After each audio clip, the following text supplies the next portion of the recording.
Engano é uma palavra muito importante aqui. Os americanos talvez não percebam que muitas das guerras travadas pelos Estados Unidos dependem fortemente do engano. Desta vez, eles podem ficar chocados com as possíveis consequências. Para onde esse engano leva?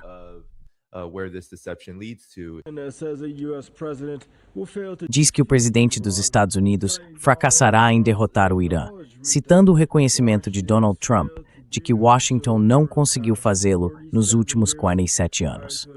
O Ayatollah Sayyid Ali Khamenei apontou para as repetidas ameaças de Trump enquanto ele se gabava das Forças Armadas dos Estados Unidos. O líder afirmou que Trump alega que os Estados Unidos têm o exército mais poderoso do mundo, acrescentando que até mesmo o exército mais forte pode ser atingido de uma forma que não consiga se reerguer. O líder observou que mais poderoso do que um navio de guerra é uma arma capaz de enviá-lo ao fundo do mar. Essa tem sido essencialmente a resposta do Irã desde o início dessa escalada, Alistair. O que você acha que poderiam ser as possíveis consequências para os Estados Unidos?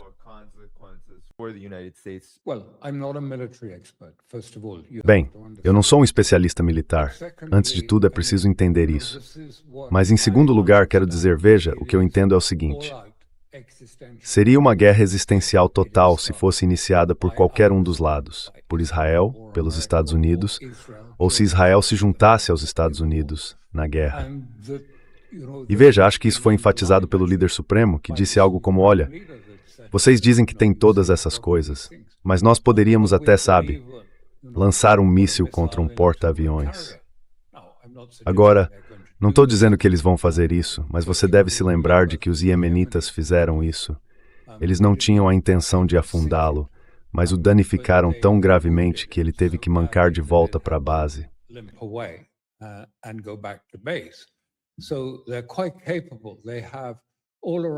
Então eles são bastante capazes, têm defesas por toda a costa, e isso já é assim há alguns anos. O litoral está cheio de silos construídos diretamente nos penhascos, bem no interior, com mísseis antinavio. E como eu disse a você, mesmo em 2006, o Hezbollah quase afundou a mais nova fragata israelense com um míssil lançado da costa, e ela teve que voltar mancando para casa. Então, quero dizer, a ideia de que isso é, de certo modo, orientalismo ocidental. Sabe, Irã, como pode ser tecnologicamente avançado? Como pode ter todas essas coisas?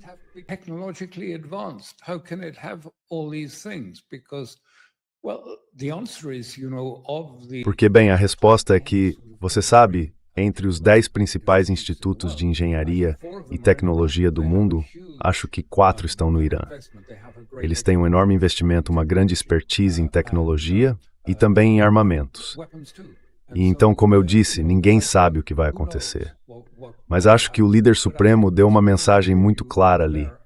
Quero dizer, ele a transmitiu de forma mais enfática do que a transcrição um tanto hesitante que recebemos, mas não havia nenhum sinal de, digamos, recuar ou buscar um compromisso. Ele estava dizendo não. Então, não acho que os iranianos esperem qualquer tipo de concessão.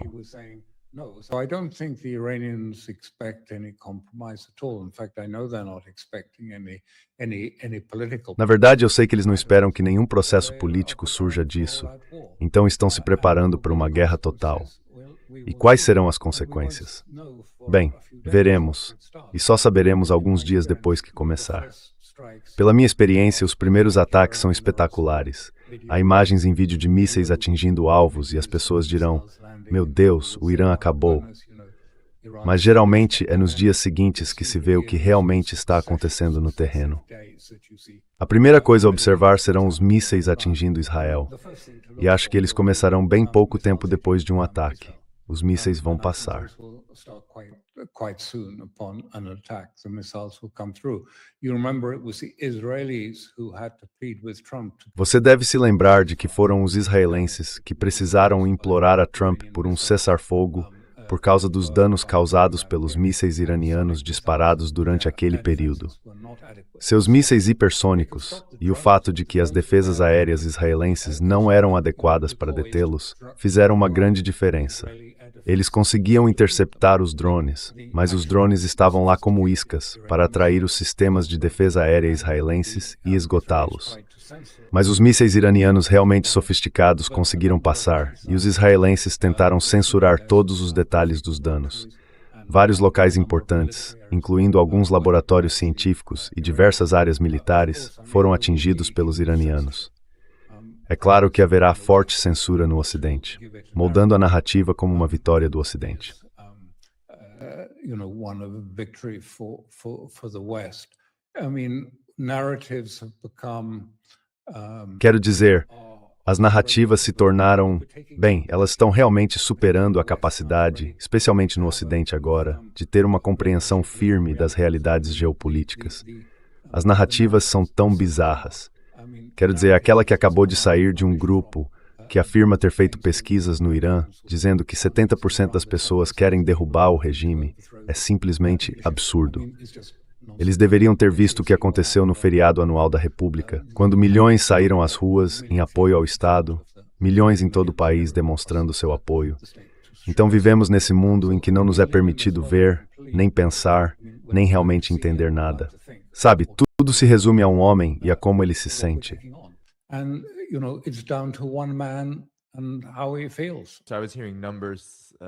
Então eu estava ouvindo alguns números.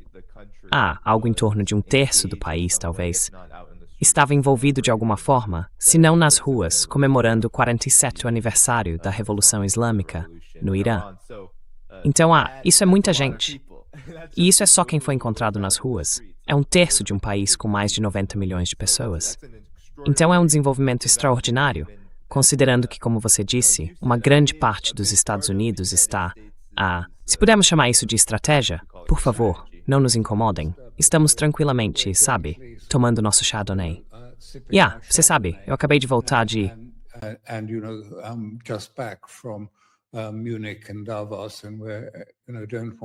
Munique e Davos.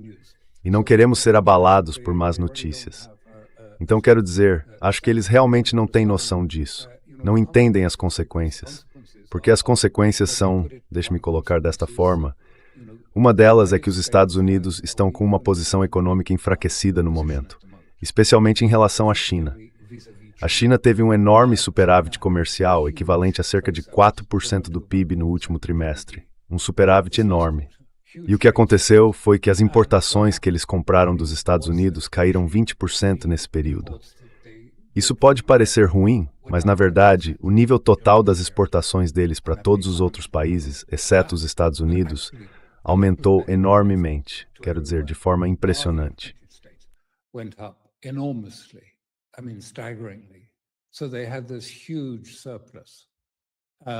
Então eles tinham esse enorme superávit na China. O que os americanos estão começando a perceber, o que os Estados Unidos estão percebendo, é que não podem fazer nada a respeito. Quer dizer, eles vão lá e dizem, bem, gostaríamos que vocês consumissem mais na China. Mas tudo que a China precisa fazer é continuar. O país é amplamente autossuficiente em manufatura. Está reduzindo enormemente os preços de toda a manufatura ocidental, porque seguiu uma forma diferente de IA da nossa. Em vez de a nossa ser focada em captação e gestão de dados, eles decidiram apostar em um tipo de IA fraca, amplamente difundida no nível das oficinas, das fábricas, em termos do que se poderia chamar de automação, robótica, coisas assim. Eu estive na China pouco antes do Natal, conversando com um empresário que tinha um grande número de fábricas.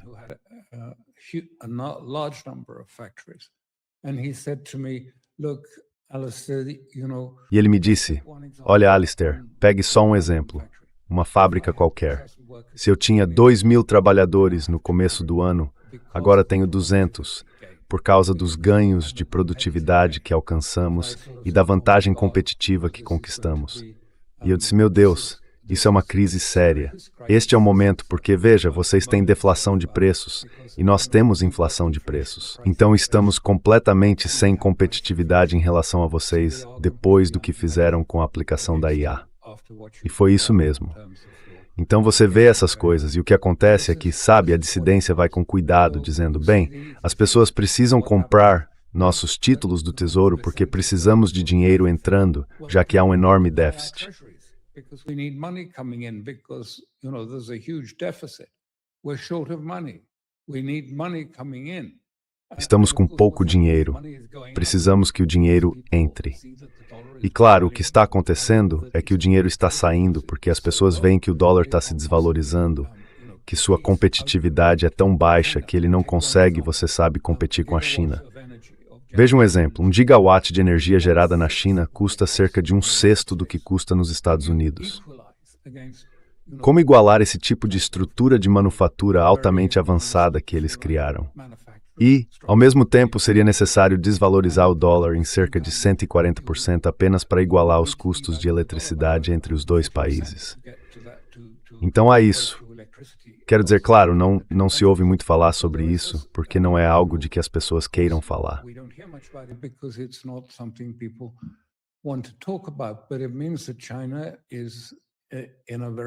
Mas isso significa que a China está em uma posição muito poderosa, não apenas economicamente, mas também militarmente.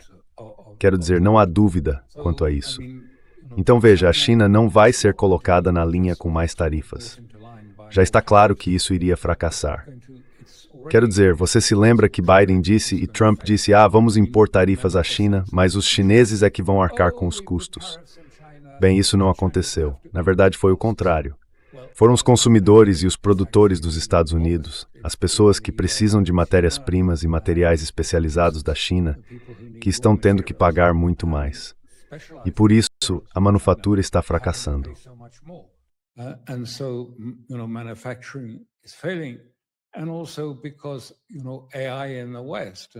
E também porque a IA no Ocidente, e isso não é apenas um problema americano, mas a IA no Ocidente, que está tão focada em gerenciar dados, em vez de realmente tornar a manufatura mais eficiente e barata, vai afetar fortemente as classes médias da Europa. Já existe uma crise de empregos. O nível de desemprego entre a classe média e os jovens atingiu um novo recorde histórico no Reino Unido, por exemplo. E isso vai atingir, e já está atingindo, os Estados Unidos também. E desta vez, não serão os trabalhadores de colarinho azul que perderão seus empregos por causa da terceirização da manufatura.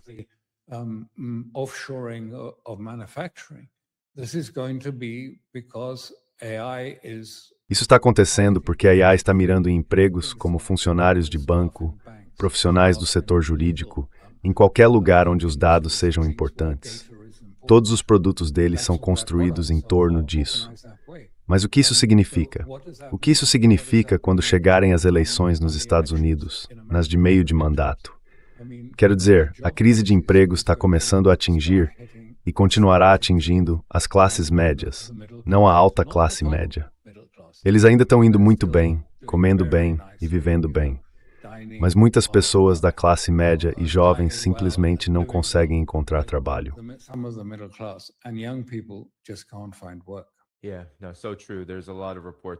Sim, é verdade. Há muitos relatos de que até o Departamento do Trabalho, aqui nos Estados Unidos, está completamente manipulando números, descartando relatórios, apagando informações.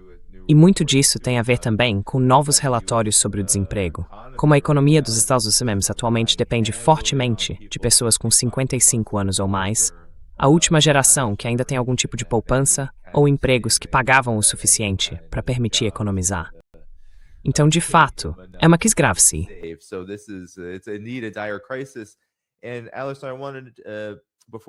E Alice, antes de eu chegar a algumas das implicações mais globais, queria te perguntar sobre a situação regional. Quão preocupados você acha que estão os países da região, os estados do Golfo, não apenas com a possível resposta militar do Irã, que poderia ser bastante devastadora, mas também com a situação econômica? Porque já estamos ouvindo que os preços do petróleo estão subindo apenas com base nessas ameaças de escalada por parte dos Estados Unidos. E claro, muitos analistas observaram que as consequências econômicas de uma guerra total seriam devastadoras. Quão preocupados esses países da região estão com isso?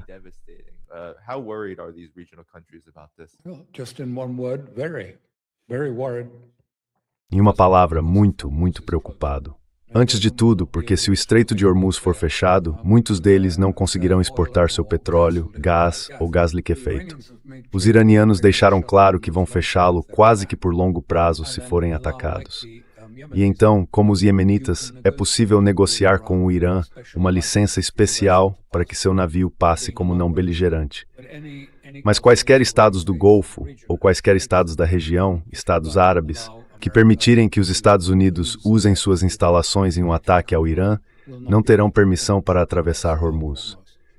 E como eu disse, os estados do Golfo, as monarquias, os Emirados e outros, estão muito apreensivos porque já há um movimento entre a população xiita no Iraque, e você sabe, basta pegar o Bahrein como exemplo.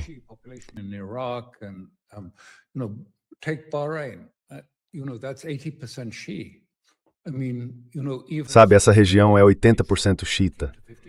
Quero dizer, até a Arábia Saudita tem cerca de 13% a 15% de xiitas. Eles estão muito preocupados que isso possa se transformar em algo como uma primavera árabe, caso tenham sido cúmplices, se tiverem cedido espaço aéreo e apoio a um ataque americano ao Irã. Então sim, eles estão muito preocupados com isso. E já existem grandes tensões na região entre a Arábia Saudita e os Emirados Árabes Unidos. É praticamente uma guerra entre esses dois estados agora.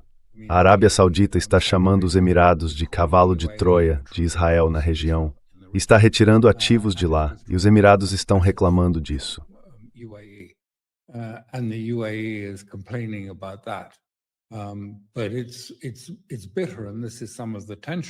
Mas é algo amargo, e isso faz parte da tensão que vem da situação em que estamos. A Arábia Saudita está trabalhando de perto com a Turquia na região para criar uma nova espécie de estrutura, por assim dizer. E a Turquia está se envolvendo nisso junto com o Paquistão. Então, quero dizer, coisas novas estão acontecendo, e as pessoas estão muito apreensivas com isso. É claro que qualquer um que ache que vai simplesmente passar por isso, se houver uma grande guerra entre os Estados Unidos e o Irã, qualquer um que ache que a região sairá ilesa com apenas um pequeno contratempo, na minha opinião, está subestimando a situação e não fez seus cálculos corretamente.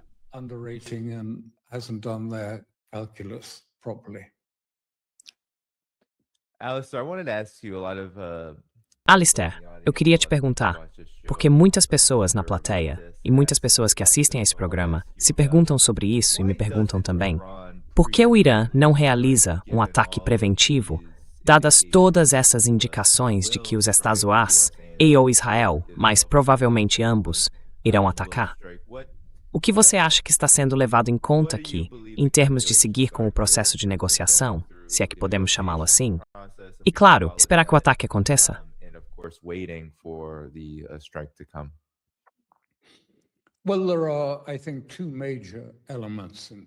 Bem, existem, eu acho, dois elementos principais que explicam por que eles não realizam um ataque preventivo. E acredito que um deles possa ser desconhecido para muitos de vocês que estão ouvindo. O Irã segue, por assim dizer, os valores morais da guerra islâmica. Eles têm um conceito de guerra justa, assim como nós temos a ideia cristã de Tomás de Aquino, muito difamada e ignorada hoje em dia. Mas eles têm seu próprio conceito do que constitui uma guerra justa. E, na versão xiita de uma guerra justa, você não lança um ataque surpresa contra um oponente. É obrigatório dar um aviso e uma oportunidade para um cessar-fogo ou para que uma hudna entre em vigor.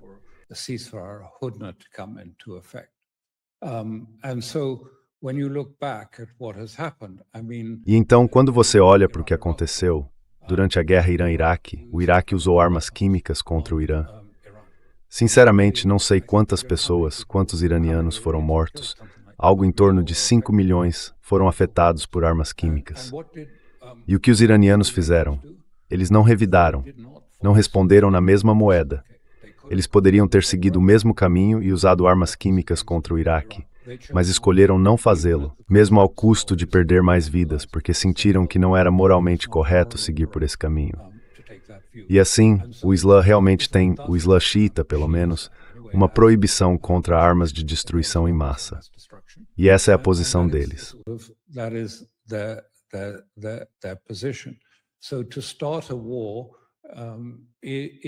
Então, iniciar uma guerra é considerado moralmente questionável. Agora, veja, estou dizendo isso a você aqui nos Estados Unidos, onde acabamos de ouvir na conferência de Munique que para os Estados, sabe, não existe algo como direito internacional, nem algo como moralidade. É apenas poder, a força que dita o certo. Então eu sei que é difícil, mas essa é a verdade do que estou dizendo. Isso tem um grande impacto sobre os iranianos. E basta olhar para a guerra Irã-Iraque como prova disso. Eles se contiveram, perderam mais pessoas por causa dos ataques químicos porque não tentaram imitar aquilo. Eles não buscaram uma arma nuclear.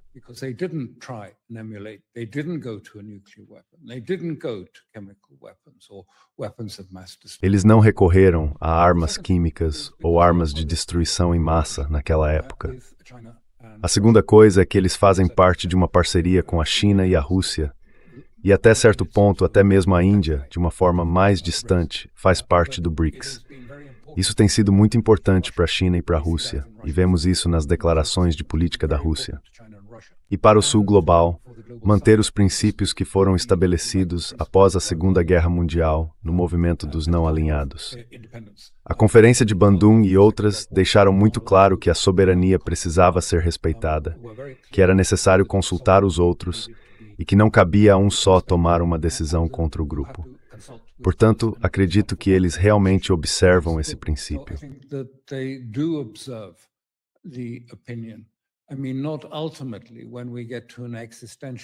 Quer dizer, no fim das contas, quando chegamos a uma luta existencial como essa, a escolha do que vai acontecer será do Irã. Mas eles ouvem. E veja, a Rússia está dizendo a eles que não é uma boa ideia começar a guerra, desde que os Estados Unidos comecem. Quero dizer, se tiver que começar assim, isso pode significar perder o elemento surpresa. Mas, no geral, em termos de sentimento e dos valores morais, dos BRICS e do futuro, eles não querem seguir o caminho ocidental. Eles querem manter um senso de valores morais nos BRICS e em sua política externa.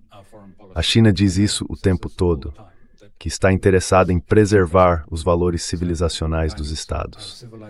Então, acho que essas são as duas principais razões. Agora, entendo que ao dizer isso, algumas pessoas provavelmente dirão que não acreditam nisso.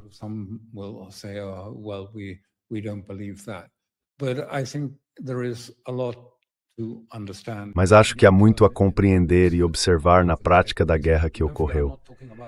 E não se esqueça, não estou falando sobre o ISIS, isso não é xiismo. É uma forma de sunismo extremo, uma gestão da selvageria, o completo oposto do que estou falando.